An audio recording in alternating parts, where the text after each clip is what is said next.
Suntukan? Apat lang kayo eh. Kulang pa kayo isa. John Paul, may habang kalat eh. Kulang pa daw tayo. Teka lang ha. Gusto na. Tara, bulin natin!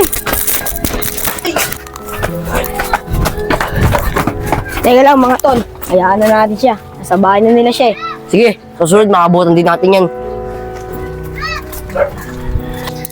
Buti na lang, hindi nila ako naabutan. Nakauwi agad ako sa bahay. Cyrus, ikaw na ba yan? Oh, teka. Bakit parang hingal na hingal ka? Ano nga sa'yo? Wala kuya. Nakipaglaro lang kasi ako sa labas. Ganun ba?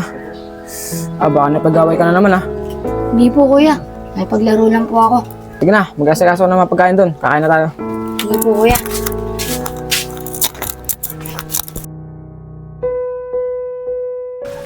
John Paul, ayun na siya. Hintayin mo natin makalapit dito. Baka di na makatakbo. Sige Rap. Ba't kaya hindi nila ako inaabol? Gusto ko na lang malakad. Ako yari. Pinagod mo kami ng nakaraan ha. Yari ka sa amin ngayon. Wala ka ng takas. Sensya na kayo. Hindi ako lalaban sa inyo. Marami kayo. Oh, kala ko ba kulang pa kami ng isa? Ano bang kailangan niyo sa akin? Wala naman. Ang gusto lang namin, makita ng makalaban mo si John Paul. Sensya na kayo. Hindi naman talaga ako nakikipag-away. Tingnan ko katawan ko. Okay lang yan. Ang maganda yan, may pinagpa-practicean. Sige na John Paul, ikaw na bahala dyan. Papanoorin ka namin. No, suntok. Kung hindi ako unang susuntok sa'yo. Hindi naman talaga ako nakikipag-away eh.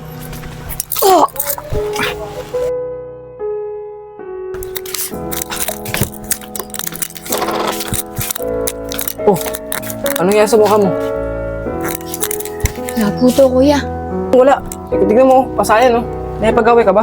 Kuya, sa liit kong to. Makikipag-away pa ba ako? Ano pa kasing nangyari sa'yo? Posibleng nadapa ka lang. Eh kuya, napagtripan kasi ako ng grupo nila Andre. Paul, si Cyrus kaya mo bang pagtripan yan? Ayan, pwet-pwet yan eh. Kaya ko pagtripan yan. Tara!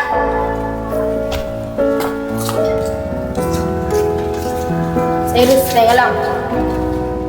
Cyrus, kaya mo ba ako? Suntukan tayo. Suntukan?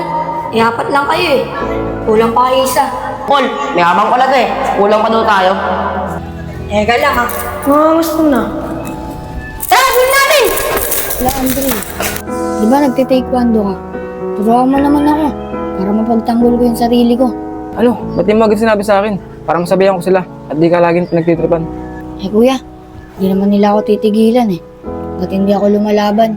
Ano ka ba? Hindi naman sukutan ng pakikipaglaban para may pagtanggol mo ang sarili mo. Eh kuya, ano gagawin ko? Hayaan ko na lang ba sila lagi akong ginugulpe? Alam mo, hindi naman sukutan ng pakikipaglaban para masabing matapang ka. Pwede ka rin umiwas o hayaan na lang sila. Eh kuya, lagi na lang ba akong iwas para takbuhan sila? Oo, hanggat di ka lang po, pwede ka tumakbo. Ano naman eh, imbis na tulungan mo ako, gusto mo pa ako malumpo. Ano ka ba? Binibiro lang kita. Hindi naman kadawagan ang umiwas sa gulo at tumakbo. Ang ibig sabihin lang nun, umiiwas ka lang sa mga pwedeng mangyari at kapahamakan. Huwag ka magalala, pero pag hindi ka na pinigilan o nagagawa ng paraan para tigilan ka, at tuturuan kita may paglaban, pero self-defense lang para may pagtanggol mo ang sarili mo. Sige po kuya, salamat po. Pero sa ngayon, umiwas ka na muna. Ako na muna ang bahala sa kanila. Hanggat di ko pa sila nakakausap. Po kuya, iwasan ko po sila hanggat sa kaya ko. Sige na, pumasok ka na dun para magamot mo na yung mga sugat mo.